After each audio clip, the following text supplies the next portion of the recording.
The movie begins with a young man named Gao lying unconscious in a wrecked car at the bottom of a cliff. Xing, a native village girl, stares at the car from a distance. A few moments later, Gao wakes up and leaves the car, stumbling across a stony terrain. He barely walks a few meters away from the crash site before Xing approaches and knocks him out with a stone. The scene shifts to 8 hours before the ghastly car accident. Gao, who is a gem hunter, is joined by Xiana, his dealer, and Qin, his technician, as the trio stands on a sidewalk. There, Gao spots two sketchy men in a car closely watching him from down the street and immediately realizes that they're hired thugs. Gao bids Xiana and Qin goodnight before entering his car and driving off. As he anticipated, the men also start up their engine and closely tail him. Gao hits the gas and speeds off, prompting a fierce car chase, which causes the accident. Back in the present, Gao wakes up and finds himself in a primitive but strange village. Here, women are the dominant gender, as they hunt and provide for their families, while the men do chores and take care of the kids. Fathers are the homekeepers and cook the meals, while the mothers serve as guards and soldiers, protecting their husbands. The village is a secluded area completely cut off from the outside world, as they have no technology or knowledge of any scientific products. Gao also learns that Xing is the queen of the tribe and is astonished to discover this. Initially, Gao disbelieves her and assumes that the villagers are just nerdy cosplayers with great costumes and a perfect setup. He curses at Xing and the rest of the women, which annoys the beautiful tribe leader. Xing is pissed at his attitude and keeps Gao in a wooden cage as punishment. Later, Gao realizes that they are indeed real people and decides to return to the city as soon as possible. However, Yun He, the tribe's astrologer, tells Gao that he can't leave the village without Xing's permission. After a few hours, Gao begs Xing to release him from the cage and take him to his car. Xing, though skeptical, decides to have mercy on him and obliges. The two head back to the crash site as Gao searches his car for useful supplies. Gao finds a metal bat in the trunk and playfully swings it around. Mistakenly, he hits Xing on the head, causing her to pass out on the floor. Gao seizes the golden opportunity to escape and wears a backpack as he runs into the nearby woods. A few minutes later, the car's fuel tank starts leaking, and soon, Xing is surrounded by a ring of blazing flames. The villagers spot the fire and quickly rush to the scene as they pour buckets of water to extinguish the flame. Gao hears the villagers screaming from the woods and feels guilty for leaving Xing behind. He rushes to the scene and pours a bucket of water on himself before entering the fiery ring and carrying Xing out of it. Right as they leave the site, the car explodes and the duo lands in a nearby pond, much to the villagers' relief. In the following scene, Gao is back in the village and finds his phone in his backpack. He plays a song on it, which attracts Xing's attention as she rushes into the room. Xing fears the strange device and tries to smash it, but Gao assures her that it is harmless. He offers her his earphones, and the duo listens to the music together as Xing falls asleep moments later. Gao lays a sleeping Xing in bed, after which he frantically searches the room, hoping to find a map that can lead him back to the city. In the room, Gao ecstatically finds a sapphire gemstone and decides to ask Xing about it when she wakes up. The next morning, Xing tells him that the sapphire was a gift from her dead mother. A greedy Gao offers her several items, such as a bowl of instant noodles, a novel, and even his phone, in exchange for the stone. However, Xing refuses to part with the gem, explaining that it is her most prized possession. Gao is disappointed, but resolves to steal the gem instead. Later that day, Xing asks Gao to meet her in an open field at night, so they can watch the stars together. Gao accepts the offer as Xing sheepishly smiles and leaves his shed. That night, the duo lay on the grass and stare at the starry sky. Suddenly, Xing pounces on Gao and tries to remove his clothes, much to his surprise. He throws her off, and the two get into a heated argument. Gao is shocked to discover that in the village, to watch the stars means to have sex, hence why Xing pounced on him. Suddenly, Gao sprints to the village to escape, with Xing in hot pursuit. Xing is angry at Gao and imprisons him when they return to the village. Gao explains to Xing that he didn't know the phrase's hidden meaning and took it at face value. He also states that where he comes from, people express their feelings romantically, like confessing their love when it snows. Xing finally understands Gao, but still has him spend the night in the cell while she returns to her shed. Back in the city, Xiana and Qin earnestly search for Gao to no avail. avail. They check the road where his car swerved off the cliff, but are disappointed to find nothing. Qin uses a drone to search the area, but a magnetic field disrupts the aircraft and causes Qin's monitor to go blank. When the duo return home, they meet Li An, a businesswoman with whom Gao signed a contract. The contract mandates Gao to meet with Li An every 15 days, and failure to do so attracts a 60 million fine. So far, it has been 13 days since his disappearance, so Li An has come to find him. Shauna lies that Gao took a trip to the mountains and will be back soon. Li An is unconvinced, but gives the duo 48 hours to find Gao before she takes action. Back in the village, Xing takes Gao to the woods. Xing confesses her love for him and asks him to marry her, as she dumps a bucket of chicken blood on him. Apparently, Xing misheard him last night and thought he said blood instead of snow, as both words sound similar in Chinese. Gao is pissed at her and walks away in frustration, but is caught in a trap shortly after. Gao desperately begs Xing to free him from the trap. However, Xing asks him to accept her wedding proposal before she does this, and a defeated Gao ultimately agrees. On their way back, Gao finds one of the blades of Qin's drone lying in the bushes. Seeing this, he registers that his friends are looking for him and decides to escape from the village as soon as possible. That night, Gao and Xing converse and decide to get married the next day. Gao asks Xing about the village's terrain and learns that there's a secret cave in the forest. He figures that the cave is an exit from the village and plots to use it to escape. Gao also learns that the village has a wine reserve and begs Xing to take him to it. She obliges, and the duo heads to the village's central pantry. Without her knowledge, Gao drops some sleeping pills into the wine barrel as a ploy to knock out all the villagers during their wedding. Later, the couple returns to Gao's room, and Xing offers him her sapphire stone as an early wedding gift. Gao feels guilty, but collects the gem anyway. The following night, the couple has their wedding ceremony and observes the tribe's unique rites as Xing goes down on one knee and confesses her love for Gao. Gao accepts her to be his wife, after which the villagers sing and play a love song as the newlyweds dance in unison.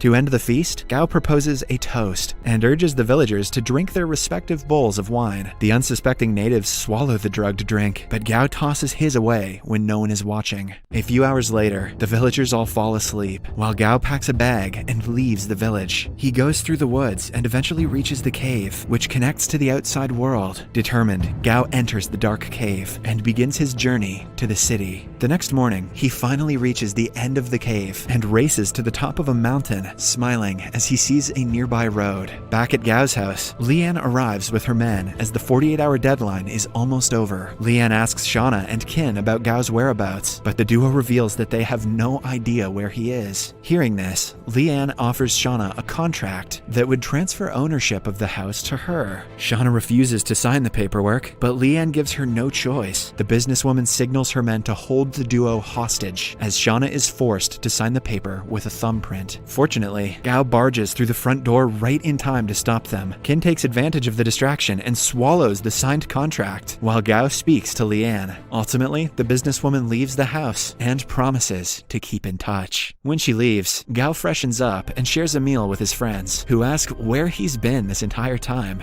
Gao wants to protect the villagers from the outside world, so he tactfully avoids their questions and lies to his friends. After their meal, Gao shows them the sapphire gem he got from Xing. The duo marvels at the stone in disbelief, as they haven't seen a sapphire of that size in years. Finally, Gao hands the gem to Shauna, alongside a soil sample from the village for testing. Later that day, the trio visits Gao's uncle, Wen, at a nursing home, and puts on a clown costume to entertain the elderly occupants. That doesn't look entertaining, that looks scary as hell. In the following scene, the villagers wake up and frantically search the area for Gao. Xing is heartbroken by his disappearance, and soon after figures that he escaped along with the gem. Overcome with sadness, she decides to go to the city to search for him. The villager's astrologer, Yun He, initially disapproves of her heading to the city. However, when Xing begs her, Yun He takes Xing to the cave's entrance and warns her to be careful of the city people before the queen departs. When Xing arrives at the city, she runs into Yi Tian, a famous astrology social media influencer who is searching for a female co-host. Xing's strange attire and quirky behavior pique his interest, and he offers to sign her to his company. Yi asks for her manager, but a confused Xing merely hands him a card that Gao left behind in the village. Yi finds a number on it and traces Gao to a nearby nursing home. At Xing's request, Yi drives her to the revealed location to look for Gao. When they arrive at the nursery, Gao spots Xing from a distance and runs before she sees him. He hides behind some bushes and observes Xing as she searches for him. Xing eventually gives up and walks towards the home's exit, but immediately turns around when she hears Gao sneeze from a nearby bush. Gao pops out with his clown costume, but Xing doesn't recognize him and merely watches as he jumps away. Sneezing bushes and clowns, the modern world must seem bananas to Xing. Moments later, Xing joins Yi in the car, and the duo drives away from the home. While conversing, Yi tells an ignorant Xing that clowns aren't real creatures, but are mere humans wearing masks. Xing is astonished by the revelation and figures that the strange clown she saw at the home was indeed Gao. She begs Yi to return her to the nursery, and the media influencer obliges. Sadly, when they reach the nursery, Gao and his friends are long gone, and Xing is left disappointed once again. Yi volunteers to take Xing to his house, but the tribe leader refuses and sits on a pavement in front of the nursery, declaring that she'll wait for Gao to return. Yi desperately tries to get her to leave, but she refuses and even remains seated under the pouring rain. Meanwhile, Gao feels guilty for hiding from Xing and gets Qin to find her location. A few minutes later, Qin informs him that Xing, together with Yi, is still at the nursing home. Gao thanks Qin for his help and immediately drives back to the nursery. There, Gao spots Xing sitting in the rain with Yi beside her. He pulls up in front of the duo and winds down his window. Xing is shocked to see him and immediately grabs him by his shirt. Gao frantically begs her not to punch him and comes up with an absurd lie, stating that it is wrong to hit people in the rain. Xing is naive, so she believes him and enters his car as he drives her back to his house. Immediately after they arrive, Xing points her crossbow at him, but Gao manages to calm her down and puts the weapon down. Xing asks Gao to return her sapphire. However, the cunning gem hunter distracts her by offering a cake. Xing tries the sugary treat and forgets about the stone as she viciously munches on it, savoring its foreign taste. When she's done with her meal, Xing spends the rest of the day exploring the house as she adapts to the new environment. She shoots an arrow at the television set, thinking it to be a monster, but Gao explains that it's simply a gadget that can't hurt her. Xing is fascinated by the modern world and celebrates as she swings a punctured feather pillow, making a mess of his house. The following day, Shauna visits Gao and is shocked to find the living room in a mess. Shortly after, Xing approaches her while eating a bowl of instant noodles. Shauna snatches the dish from Xing and demands to know who she is and what her relationship is with Gao. Xing is pissed off by Shauna's attitude and grabs her by the face as the dealer screams in fear. Gao is woken up by the scream and rushes downstairs to find out what happened. He finds Shauna wrapped in a blanket with a cloth over her mouth. Gao quickly frees her and is horrified to learn that Xing is responsible. Shauna is furious and asks him who the strange-looking girl was. Immediately, Gao grabs Shauna and takes her to his room upstairs. Then he comes clean and reveals what happened when he went missing. Gao explains that Xing is the queen of a secluded matriarchal village where women rule and men are submissive. Shauna initially disbelieves him, but realizes he's telling the truth when Gao shows her Xing's native crossbow. In the living room, Xing hears a knock on the window and is shocked to find Yi outside the house. She rushes to the door and tries to open it, but can't figure out how. With Yi's direction, Xing finds the door handle, but uses brute force to turn it, thus breaking it. Eventually, she gives up trying to open the door and breaks it entirely. Gao and Shauna hear the sound of the crashing door and rush downstairs to find what happened. Gao is livid to find Yi in his home and drags him out before locking his gate. However, Yi refuses to leave and reveals that he knows Xing is from a secluded island. Gao is shocked to hear this and threatens Yi to stay away from her as he heads back to the house with Xing. The following day, Gao takes Xing to a fashion store to get some new clothes. Xing tries on some outfits while Gao steps out to give her some privacy. Outside, Gao is astonished to see Li An approaching from a distance and is scared to have her discover Xing. Hence, he immediately hides behind a wall and closely watches as the stern woman enters the store. To see what happens next, watch the second part in Series Recapped.